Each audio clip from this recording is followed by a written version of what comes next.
ಕೈವಾಡ ತುಂಬಾ ಇರುತ್ತೆ ಅನ್ನೋದು ಗೊತ್ತಾಗುತ್ತೆ.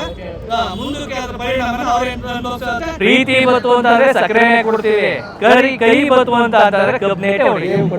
ಬಿಗ್ ಬಾಸ್ ಏನಾದ್ರು ಮೋಸ ಮಾಡ್ತು ಅಂದ್ರೆ ಬಿಗ್ ಬಾಸ್ ಯಾವ ತರ ನಡೆಯುತ್ತೆ, ಬಿಗ್ ಬಾಸ್ ಕಲ್ಲೊಡೆಯೋದಂತ ಗ್ಯಾರಂಟಿ. ಅದು ನಾನು ಹೆಣ್ಮಕ್ಳಾಗಿ ಹೇಳ್ತೀನಿ, ಆಗೋದಂತ ಗ್ಯಾರಂಟಿ. ನಾಳೆ ಬುಧವಾರ ಫೈನಲ್ ವೋಟಿಂಗು 99 ಓಟ್ಗಳನ್ನೂ ಗಿಲ್ಲಿಯವ್ರಿಗೆ ಹಾಕ್ಬೇಕು ದಯವಿಟ್ಟು ಎಲ್ರೂ. ಮತ್ತೆ ಈಗ ಆಲ್ರೆಡಿ ಗಿಲ್ಲಿ ಗೆದ್ದಾಗಿದೆ. ಕಲರ್ಸ್ ಕನ್ನಡದವರು ಘೋಷಣೆ ಮಾಡೋದು ಒಂದೇ ಬಾಕಿ ಇದೆ. ದಯವಿಟ್ಟು ಇದರಲ್ಲಿ ಕಲರ್ಸ್ ಕನ್ನಡದವ್ರು ಯಾವುದೇ ಮುಲಾಜ್ ಇಟ್ಕೋಬೇಡಿ. ಗಿಲ್ಲಿ ಗೆದ್ದಾಗಿದೆ, ಎಲ್ಲರೂ ಘೋಷಣೆ ಮಾಡಿ ಕರೆಕ್ಟಾಗಿ. ಬೆಳಿಬೇಕು, ಅತ್ಯುತ್ತಮ ದೊಡ್ಡ ಕಲಾವಿದ ಆತ ಗಿಲ್ಲಿ, ಗೊತ್ತಾಯ್ತಾ? ಗಿಲ್ಲಿ ನಟ. ಅದರಿಂದ ಆತನ ಬೆಳವಣಿಗೆಗೆ ಸಹಕಾರ ಮಾಡಿ. ಇಡೀ ದೇಶಾದ್ಯಂತ ಗೊತ್ತಿದೆ ಗಿಲ್ಲಿ ಗೆದ್ದಿದ್ದಾನೆ ಅಂತ ಹೇಳಿ, ದೇಶಾದ್ಯಂತ ಗೊತ್ತಿದೆ ಗಿಲ್ಲಿನೇ ವಿನ್ನರ್ ಅಂತ ಹೇಳಿ. ಅಕಸ್ಮಾತ್ ಏನಾದ್ರೂ ಬಿಗ್ ಬಾಸ್ ಏನಾದ್ರೂ ಮೋಸ ಮಾಡ್ತು ಅಂದ್ರೆ ಬಿಗ್ ಬಾಸ್ ಯಾವ ತರ ನಡೆಯುತ್ತೆ, ಬಿಗ್ ಬಾಸ್ ಕಲ್ಲೊಡೆಯೋದಂತ ಗ್ಯಾರಂಟಿ. ಅದು ನಾನೊಂದು ಹೆಣ್ಣು ಮಕ್ಳಾಗಿ ಹೇಳ್ತೀನಿ, ಇದಾಗೋದಂತ ಗ್ಯಾರಂಟಿ.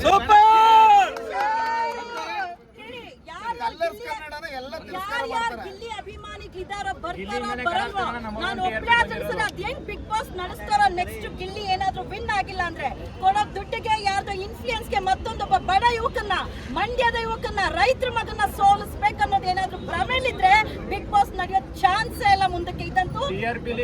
ಇದಂತೂ ಗ್ಯಾರಂಟಿ. ಏನಣ್ಣ,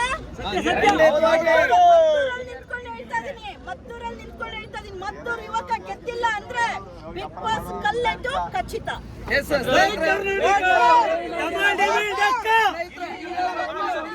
ಸ್ನೇಹಿತರೆ, ಒಂದು ಎಲ್ರಿಗೂ ಅಂದ್ರೆ ನಿನ್ನೆ ನಾವು ಪಾದಯಾತ್ರೆಗೆ ಹಮ್ಮಿಕೊಂಡು ಅಂದ್ರೆ ಏನ್ ಬೈಕ್ ರ್ಯಾಲಿಗೆ ಅಂತ ಅಂದ್ಬಿಟ್ಟು ನಿನ್ನೆನೆ ಪ್ರಿಪರೇಷನ್ಸ್ ಇಲ್ಲ, ಏನೂ ಇಲ್ಲ ಅಂದ್ಕೊಂಡಾಗ ಕೆಲವು ನನಗೆ ಅಂದ್ರೆ ಬೆದರಿಕೆ ಕರೆಗಳು ಮತ್ತೆ ಬ್ಯಾಡ್ ಕಮೆಂಟ್ಸ್ಗಳು, ವಾಟ್ಸಪ್ ನಂಬರ್ ಬೇರೆ ಕೊಟ್ಟಿದ್ನಲ್ಲ, ಸೊ ತುಂಬಾ ಕೆಟ್ಟದಾಗ ನೀನ್ ಮದ್ದೂರು ದಾಟ್ಬಿಡ್ತೀಯಾ, ಬಿಡದಿ ದಾಟ್ಬಿಡ್ತೀಯಾ ಅಂತೆಲ್ಲ ಹೇಳ್ತಾ ಇದ್ರು.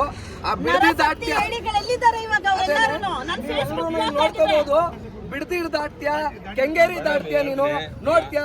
ಅವ್ನು ಗಿಲ್ಲಿಗೆ ಸಪೋರ್ಟ್ ಮಾಡಿದ್ರೆ ನೀನು ಉಳಿಯಲ್ಲ. ಏನ್ರಪ್ಪ ಉಳಿದೇ ಇರೋರು ಅದು ಯಾರಿದ್ದಾರೆ? ಓಕೆನಾ, ಉಳಿದೇ ಇರೋರಲ್ಲ, ಉಳಿದ ಏನು ಗಿಲ್ಲಿ ಸಪೋರ್ಟ್ ಮಾಡಿದ್ರೆ ನೀನು ಹಂಗ್ ಮಾಡ್ಬಿಡ್ತೀನಿ ಹಿಂಗ್ ಮಾಡ್ಬಿಡ್ತೀನಿ ಅಂದ್ರಲ್ಲಪ್ಪ, ಅದು ಯಾರಿದ್ದೀರಾ? ನಾವು ಇಲ್ಲೇ ಇದ್ದೀವಪ್ಪ. ಏನ್ ಸರ್ ಹೇಳಿ ಸರ್. ಆ ವ್ಯಕ್ತಿ ಇಷ್ಟು ದಿನ ಎಲ್ಲ ಕಪ್ ಗೆಲ್ಲಬೇಕು, ಏನೋ ಒಂದು ಮಾಡ್ಬೇಕು ಅಂತ ಒಳಗಡೆ ಹೋಗೋರೆ. ಆ ವ್ಯಕ್ತಿ ಒಂದು ಸ್ಟೇಟ್ಮೆಂಟ್ ಮಾಡುವಾಗ ಅಲ್ಲೇ ಒಂದು ಪ್ರೆಸ್ ಮೀಟ್ ತರ ನಡಿಬೇಕಾದ್ರೆ ಹೇಳ್ತಾನೆ ಅವರು, ಒಂದು ಜನ ಬೆಳಗ್ಗೆಯಿಂದ ಕೆಲಸ ಮಾಡಿ ಕಷ್ಟಪಟ್ಟು ದುಡ್ದು ಬಂದಿರ್ತಾರೆ, ಟಿವಿ ಮುಂದೆ ಕುಂತ್ಕೊಂಡಾಗ ಆ ಪ್ರೋಗ್ರಾಮ್ ಕುಂತ್ಕೊಂಡು ನಾನು ನೋಡ್ಬೇಕು ಅನ್ನೋ ಒಂದು ತರ ಇರಬೇಕು, ಅವ್ರು ನಗಬೇಕು, ಅವ್ರು ಬೆಳಗ್ಗೆಯಿಂದ ಕೆಲಸ ಮಾಡ್ಕೊಂಡ್ ಬಂದಿರುವಂಥದ್ದು ಮರಿಬೇಕು ಅನ್ನೋದನ್ನ ಅವ್ನು ತಿಂಕಲ್ಲಿ ಇಟ್ಕೊಂಡು ಬಂದು ಇವತ್ತು ಒಂದು ಚಿಕ್ಕ ಮಗುವಿಂದ ಹಿಡಿದು ವಯಸ್ಸಾದ ಅಜ್ಜಿ ಗಂಟನೂ ಒಂದು ನಗ್ತಾ ಇದ್ದಾರೆ, ಬಿಗ್ ಬಾಸ್ ಫಾಲೋ ಮಾಡ್ತಾ ಇದ್ದಾರೆ, ಇವತ್ತು ನೋಡ್ತಾ ಇದ್ದಾರೆ ಅಂತಂದ್ರೆ ಅದಕ್ಕೆ ಮೇನ್ ರೀಸನ್ ಗಿಲ್ಲಿಗೋಸ್ಕರನೇ. ಇಷ್ಟ ಆಯ್ತಾ? ಈಗ ಗಿಲ್ಲಿ ಒಳಗಡೆ ಹೋದಾಗ ಫಾಲೋವರ್ಸ್ ಇದ್ದದ್ದು 1 ಲಕ್ಷ ಚಿಲ್ಲರೆ ಇತ್ತು ಅಷ್ಟೇ, ಇವತ್ತು 13 ಲಕ್ಷ ಫಾಲೋವರ್ಸ್ ಆಗಿದ್ದಾರೆ. ಆಯ್ತಾ? ಇದನ್ನ ಇಲ್ಲೇ ಪಿನ್ ಟು ಪಿನ್ ಹೇಳ್ತೀನಿ, 13 ಲಕ್ಷದಲ್ಲಿ 3 ಲಕ್ಷ ಬೇಡ ವೋಟ್ ಮಾಡೋದು.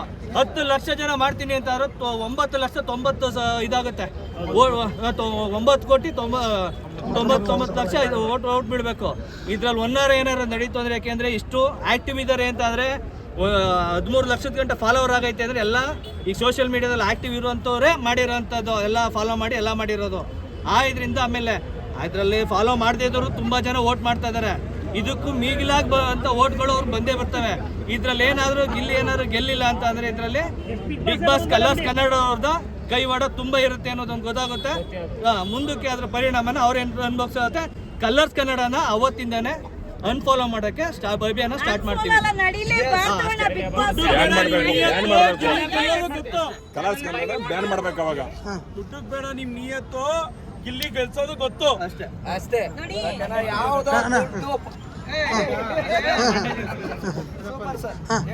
ಈಗ ನಮ್ಮ ಸ್ನೇಹಿತ ಒಂದು ಮಾತಲ್ಲಿ ಒಂದು ದಾಟಿ ಇಡೀ ಬಿಗ್ ಬಾಸ್ಗೆ ನಮ್ಮ ಗಿಲ್ಲಿನೇ ಒಂದು ಕೋಟಿ. ಅವನು ಆಡ್ತಲ್ಲ ಅವನೇ, ಪ್ರತಿಯೊಂದಲ್ಲ ಅವನೇ ಚೋಟಿ. ದಯವಿಟ್ಟು ನೀವೆಲ್ಲ ಹಾಕಿ ಓಟಿಂದ ಕೋಟಿ ಓಟ್ ಹಾಕೋರಿಗೆ ಕೊಡ್ತೀವಿ 4 ಪ್ಲೇಟ್ ಬೋಟಿ. ಸದ್ಯಕ್ಕೆ ಬಿಗ್ ಬಾಸ್ಗೆ ಅವನೇ ಮೇಟಿ.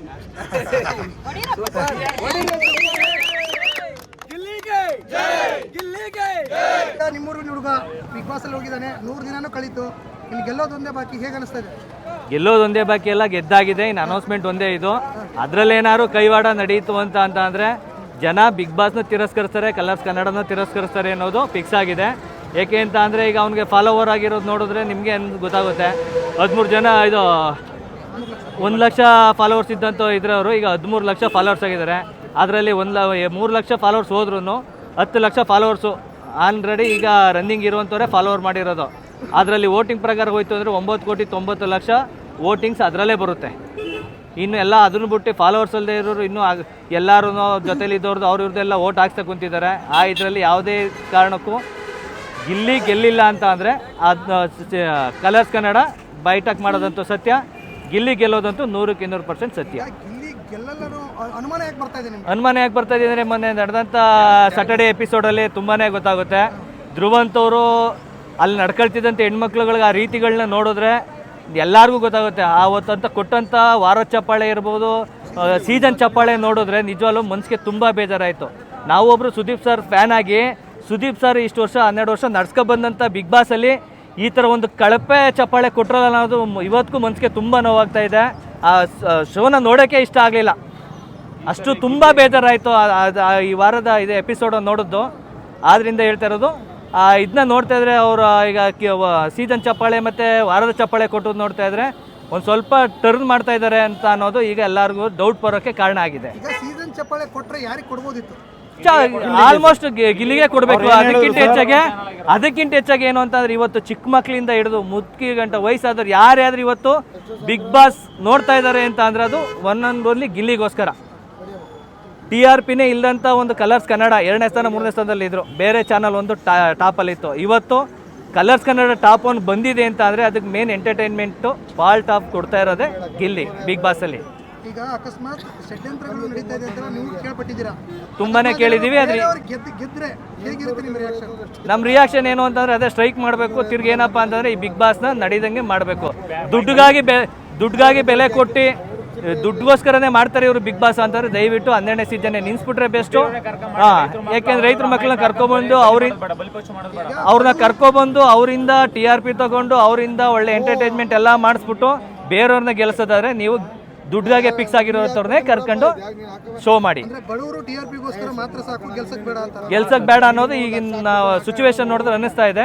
ಆದ್ರಿಂದ ಹೇಳ್ತಾ ಇರೋದು ಎಲ್ಲರೂ ದಯವಿಟ್ಟು ಆದಷ್ಟು ಓಟ ಮಾಡಿ ದಯವಿಟ್ಟು ಗಿಲ್ಲಿ ಗೆಲ್ಸ್ಕೊಡಿ. ಜನರು ಓಟಿಗೆ ಬೆಲೆ ಕೊಡೋಕೆ ಹೇಳಿ ಸರ್. ಜನ ತೀರ್ಮಾನ ಅವ್ರು ಬೆಲೆ ಕೊಟ್ಟು ಅವ್ರು ಜನರಿಗೋಸ್ಕರ ಮಾಡ್ತಾ ಇದ್ದಾರೆ. ಈಗ ಅದನ್ನೇ ತಗೊಳ್ಳಿ, ನೀವು ಎಲ್ಲಾನು ಮಾಡಿದ್ರಲ್ವಾ, ಸೀಸನ್ ಎಂಟರ್ಟೈನ್ಮೆಂಟ್ ಅಂತ ತಗೋಬೇಕು ಅಂತಂದ್ರೆ ಎಲ್ಲಾನು ಓಟ ಹೇಳ್ತಾರಲ್ವಾ, ಅದನ್ನೇ ಅಷ್ಟು ಜನದು ಹಾಕ್ಬಿಟ್ಟು ವೋಟಿಂಗ್ ಲೈನ್ ಕೊಟ್ಟಿದ್ದಿದ್ರೆ ಅದರಲ್ಲೂ 100% ಗಿಲ್ಲಿನೇ ಬತ್ತಿದ್ದು. ಸೀಸನ್ ಚಪ್ಪಾಳೆ ಅಂತ ಕೊಡ್ಬೇಕಾಗಿದ್ದೇನೆ ಗಿಲ್ಲಿ ಅವ್ರಿಗೆ. ನಿಮ್ಮೂರಿನ ಹುಡುಗ ಗೆದ್ದು ಬರ್ತಾನೆ, ಗೆದ್ದು ಬರ್ಲೇಬೇಕು. ಸ್ವಾಗತಿಸ್ತೀರಾ? ಸ್ವಾಗತಿಸೋದನ್ನ ಹೇಳ್ಬಾರ್ದು, ಅದನ್ನ ಮಾಡೇ ತೋರಿಸ್ತೀವಿ, ಹಬ್ಬ ಮಾಡ್ತೀವಿ, ಆ ತರ ನಡೆಯುತ್ತೆ. ಮಂಡ್ಯ ಜನತೆ ಅಂದ್ರೆ ಸಕ್ಕರೆ ಮನಸ್ಸಿರುವಂತ ಪ್ರೀತಿ ಬತ್ತು ಅಂತಂದ್ರೆ ಸಕ್ಕರೆನೇ ಕೊಡ್ತೀವಿ, ಕೈ ಬತ್ತು ಅಂತಂದ್ರೆ ಕಬ್ನೇಟೆ ಹೊಡಿತೀವಿ ಅಷ್ಟೇನೆ. ಕಬ್ಬುನ್ ಜಲೆ ಏನು ಅಂತಂದ್ರೆ ರುಚಿಯಾಗಿತ್ತ ಸೀನೆ ಕೊಡ್ತೀವಿ, ಖಾರವಾಗಿ ಬತ್ತು ಅಂದ್ರೆ ಅದ್ರ ರೇಟೇ ಕೊಡ್ತೀವಿ. ಅದೇ ಮಂಡ್ಯ ಗತ್ತು. ಪ್ರಕಾಶ್ ಎಸ್. ನಿಮ್ಮೂರಿನ ಹುಡುಗ ಗಿಲ್ಲಿ ಗೆಲ್ತಾ ಇದ್ದಾನೆ, ಇನ್ನೊಂದು 4 ಹೆಜ್ಜೆ ಇದೆ ಅಷ್ಟೇ. ಅಣ್ಣ ಗಿಲ್ಲಿನೇ ಗೆಲ್ಲಬೇಕು, ಅವ್ರಂದ್ರೇ ನಮ್ಗೆಲ್ಲರಿಗೂ ಇಷ್ಟ. ಅವರಿಂದನೇ ಎಂಟರ್ಟೈನ್ಮೆಂಟು, ನಾವು ಅವರಿಂದನೇ ಬಿಗ್ ಬಾಸೇ ನೋಡ್ತಾ ಇರೋದು ಅಷ್ಟೇ ಅಣ್ಣ. ಅವರೇ ಗೆಲ್ಲಬೇಕು, ಇನ್ಯಾರೂ ಗೆಲ್ಲಬಾರ್ದು. ಈಗ ನಿಮ್ಮ ಮಂಡ್ಯ ಭಾಷೆ ಈ ಕಡೆ ಭಾಷೆ ಮಾತಾಡ್ತಾ ಇದ್ದಾರೆ, ಹೇಗನ್ಸುತ್ತೆ ಒಳಗಡೆ ಎಲ್ಲ ಬಿಗ್ ಬಾಸ್ ಮನೆಗೆ? ಅಣ್ಣ ಮಂಡಿದವರು ಅಂದ್ರೆ ಮಂಡಿದ ಭಾಷೆನೇ ಮಾತಾಡ್ಬೇಕು, ಇನ್ನೇನು ಹೊರಗಡೆ ಭಾಷೆ ಮಾತಾಡೋಕ್ಕಾಯ್ತದ? ಮಂಡಿದ ಗತಿ ಯಾವತ್ತು ಮಂಡಿದ ಭಾಷೆನೇ ಮಾತಾಡೋದು, ಮಂಡಿದ್ದೇ ಮಾತಾಡಬೇಕು. ಬೆಂಗಳೂರಿಗೆ ಹೋಗಿ 4 ದಿನ ಆದ ತಕ್ಷಣ ಭಾಷೆ ಚೇಂಜ್ ಮಾಡ್ಕೊಂಡ್ಬಿಡ್ತಾರೆ ಈಗಿನ. ಆದ್ರೂ ಅಣ್ಣ ಮಂಡ್ಯ ಅಂದ್ರೆ ಇಡೀ ಇಂಡಿಯಾಗೆ ಗೊತ್ತು, ಮಂಡ್ಯದ ಗತ್ತೆ ಬೇರೆ. ಮಂಡ್ಯ ಭಾಷೆನೇ ಮಾತಾಡಬೇಕು. ನಿಮ್ಮ ಹುಡುಗ ಬಿಗ್ ಬಾಸ್ ಹೋಗ್ತಾನೆ ಅಥವಾ ಈ ರೀತಿ ಒಬ್ಬ ಹುಡುಗ ಹೋಗ್ತಾನೆ ಗೆಲ್ಲೋ ಸಿಚುವೇಶನ್ಗೆ ಬರ್ತಾನೆ ಅಂತ ಅನ್ಕೊಂಡಿದ್ರ ಯಾರಾದ್ರು? ಅಣ್ಣ ಇಲ್ಲಿಂದ ಗಿಲ್ಲಿ ಹೋಯ್ತಾನೆ ಅಂತ ಎಕ್ಸ್ಪೆಕ್ಟೇಷನ್ ಇದ್ದೇ ಇತ್ತು. ಯಾವುದೇ ಒಂದು ರಿಯಾಲಿಟಿ ಶೋಗಳು ಸುಮಾರು ನೋಡಿದೀವಲ್ವಾ, ಎಲ್ಲಾದ್ರಲ್ಲೂ ಅವನಂದ್ರೇ ತುಂಬ ಇಷ್ಟ. ಅವ್ನು ಗೆದ್ದೇ ಗೆಲ್ತಾನೆ ಅಣ್ಣ. ಈಗ ನಿಮ್ಮಲ್ಲಿ ಹುಡುಗ ಈಗ ಗೆದ್ದು ಬಂದ್ರೆ ಹೇಗಿರುತ್ತೆ ಸಂಭ್ರಮ? ಜೋರಾಗೆ ಇರ್ತದೆ. ನೀವೇ ಮುದ್ದೂರಿಗೆ ಬಂದಾಗ ನೋಡ್ಬೋದು, ಮಳವಳ್ಳಿಲೆಲ್ಲ ನೋಡ್ಬೋದು ಯಾವ ಥರ ಇರ್ತದೆ ಅಂತ ಅವ್ನು ಬಂದಾಗ. ನಿಮ್ಮ ಜಿಲ್ಲೆನ ಬೇರೆ ಬೇರೆ ಕಡೆ ಎಲ್ಲ ಬೇರೆ ಬೇರೆ ರಾಜ್ಯ ದೇಶದಲ್ಲೂ ಕೂಡ ಮಾತಾಡ್ತಾ ಇದ್ದಾರೆ, ಮಳವಳ್ಳಿ ಒಬ್ಬ ಹುಡುಗ ಈ ಥರ ಆಗಿದ್ದಾನೆ ಅಂತ. ಹೌದು. ಆಂಧ್ರದಲ್ಲೂ ಮಾತಾಡ್ತವ್ರೆ, ತಮಿಳ್ನಾಡಲ್ಲೂ ಮಾತಾಡ್ತವ್ರೆ. ಗಿಲ್ಲಿ ಕ್ರೇಜ್ ಅಲ್ಲಿ ಗಂಟ ಹೋಗೈತೆ. ಓಕೆನಾ? ಓಕೆ.